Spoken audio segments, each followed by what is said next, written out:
As we were waiting without hope, without light, till from heaven you came running. There was mercy in your eyes to fulfill the law and prophet. To a virgin came the word from the throne of endless glory to the cradle in the dirt.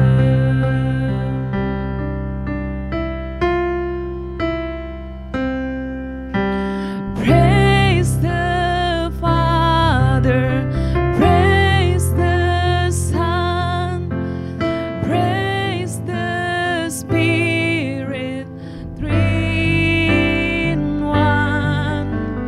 God of glory, majesty,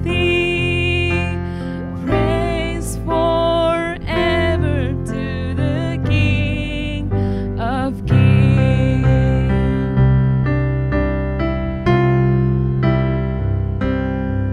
To reveal the kingdom coming and to reconcile the lost, to reveal the whole creation.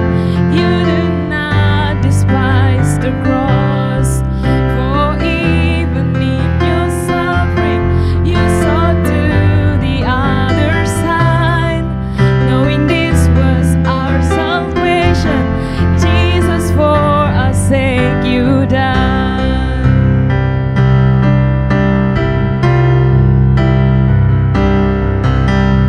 Praise the Father, praise the Son, praise the Spirit, three in one. God of glory, majesty, praise forever to the King of Kings. Praise the Father, praise the Son, praise the Spirit, three in one. God of glory, majesty, praise forever to the King of Kings. Shalom guys, selamat berjumpa kembali di Empowering Youth seperti yang biasa kita lakukan. Dan saya berharap kita semuanya yang mengikuti ibadah Empowering Youth ini selalu dalam perlindungan Tuhan kita Yesus Kristus dan tetap baik-baik saja tentunya. Haleluya, amin. Nah, sebagai anak muda, kita tentunya mempunyai impian di dalam keluarga kecil kita, mungkin di dalam hubungan kita juga. Kita ingin melihat sesuatu yang besar terjadi di dalam keluarga kita, atau sebuah perubahan yang besar terjadi, atau semuanya baik-baik saja, mulus tanpa ada hambatan. Dan tetapi terkadang yang terjadi malah sebaliknya. Tidak sesuai seperti yang kita rencanakan, tidak baik-baik saja. Ada masalah dan masalahnya nggak kelar-kelar. Dan mungkin masalahnya kita doakan, tetapi masalahnya kok nggak semakin membaik ini, kok makin memburuk ini masalahnya ini, kok seakan-akan gimana gitu. Atau mungkin bagi kita yang single, kita bilang sama Tuhan, ya Tuhan, pertemukanlah aku dengan si dia, ya kan?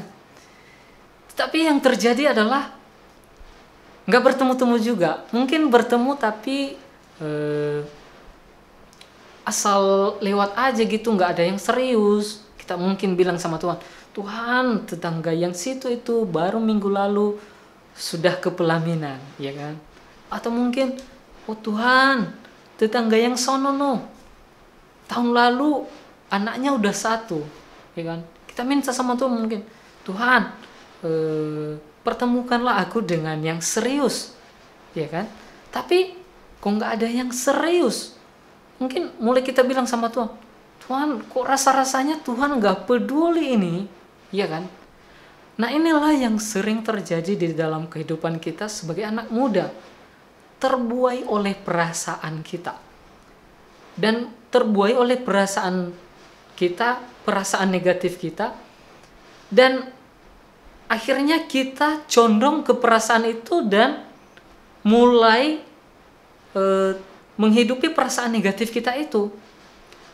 Atau mungkin contohnya ada kita doakan orang sakit, mungkin kita melihat kawan kita doakan orang sakit, doain orang sakitnya sembuh. Waduh, kita semangat, kuasa Tuhan hebat, haleluya. Kita melihat orang sakit, Bapak, kita doakan Bapak di dalam nama Tuhan Yesus biar Bapak sembuh. Kita injili dia kan, kita injili, kita beritakan Yesus. Lalu katanya, oke, doakanlah saya di dalam nama Tuhan Yesus biar saya sembuh. Kita semangat, kita doakan dalam nama Tuhan Yesus, sakit Bapak ini sembuh. Gimana Pak? Udah sembuh? Enggak, masih sama kayak sebelumnya. Belum ada perubahan. Masih belum ada perubahan sama sekali Pak. Masih belum. Kita tidak menyerah. Kita semangat lagi. Baik Pak, kita doakan sekali lagi. Di dalam nama Tuhan Yesus, sakit penyakit sembuh. Amin. Kita tanya, Pak, gimana sakitnya? Udah mulai sembuh? Sembuh nggak? Masih belum juga. Nah, kita mulai ini di dalam hati kita, mungkin kita mulai merasa panik gitu. Kita mulai memikirkan, kok nggak sembuh ini? Saya lihat kawan saya kemarin doain sembuh. Saya doain kok nggak sembuh ini Tuhan. Gimana ini Tuhan? Aduh, saya udah doain loh Tuhan. Udah saya beritakan Yesus, nggak sembuh ini. Ya kan? Dan yang terjadi, kita mulai terbuai perasaan negatif kita. Kita mulai berpikir bahwa kita itu kurang kudus, makanya Bapak ini nggak sembuh. Kita mulai berpikir, jangan-jangan kawan saya kemarin itu orangnya pasti kudus itu. Sekali dia doakan udah sembuh langsung. Haleluya. Saya doakan udah 2 kali ini tumpang tangan. Malah perubahan sedikit pun tidak ada. Buru-buru sembuh. Kayaknya saya kurang kudus ini. Harus lebih kudus lagi nih, baru bisa. Saudara, jangan terbuai oleh perasaan senegatif itu. Nah, ini yang sering terjadi. Tapi apa yang dikatakan firman Tuhan? Saya akan bawakan firman Tuhan satu ayat dari Filipi 3 ayat 8, yaitu saya baca Filipi 3 ayat 8, malahan segala sesuatu kuanggap rugi karena pengenalan akan Kristus Yesus Tuhanku lebih mulia dari semuanya. Nggak nyambung ya? Ya, rasa-rasanya ayat ini memang nggak nyambung, tapi tenang, akan nyambung. Nah, kita akan melihat di bagian tengahnya ini, yaitu pengenalan akan Kristus Yesus Tuhanku lebih mulia dari semuanya. Atau boleh dibilang dengan seperti ini, hal yang lebih mulia dari semuanya adalah pengenalan akan Kristus Yesus Tuhanku. Nah, pengenalan akan Kristus Yesus merupakan hal yang lebih mulia. Kemungkinan mungkin kita punya pacar, kita bilang ke dia, Beb, ya kan? Beb, kamu adalah yang mulia di dalam hidupku. Asik, ya kan? So sweet banget ya. Tetapi mungkin itu ada benarnya juga, karena dia mungkin jadi prioritas kita sebagai pasangan yang disediakan Tuhan di dalam hidup kita. Tetapi pengenalan akan Yesus adalah hal yang lebih mulia. Nah, hal yang lebih mulia dari semuanya adalah pengenalan akan Yesus. Nah, jelas saudara. Nah, pengenalan akan Yesus merupakan menghidupi kebenaran Injil. Nah, menghidupi kebenaran Injil tidak lagi terbuai oleh perasaan negatif kita seperti yang tadi. Sepertinya saya kurang kudus ini. Nah, tidak seperti itu dengan kebenaran firman Tuhan. Sedangkan kebenaran firman Tuhan jelas dia mengatakan bahwa kita adalah yang dikuduskannya. Oleh darah Kristus kita ditebus olehnya dan dikuduskannya sekali untuk selamanya. Jadi kita jangan berpikir lagi dan terbuai dan menghidupi perasaan negatif kita dengan mengatakan, saya kayaknya bukan orang kudus lagi ini. Atau mungkin kurang kudus lagi nih. Enggak ada istilah kurang kudus atau bukan orang kudus. Anda adalah orang kudus. Atau mungkin kita terlalu merendah. Banyak sekali itu saya lihat. Terlalu merendah seperti ini. Tuhan,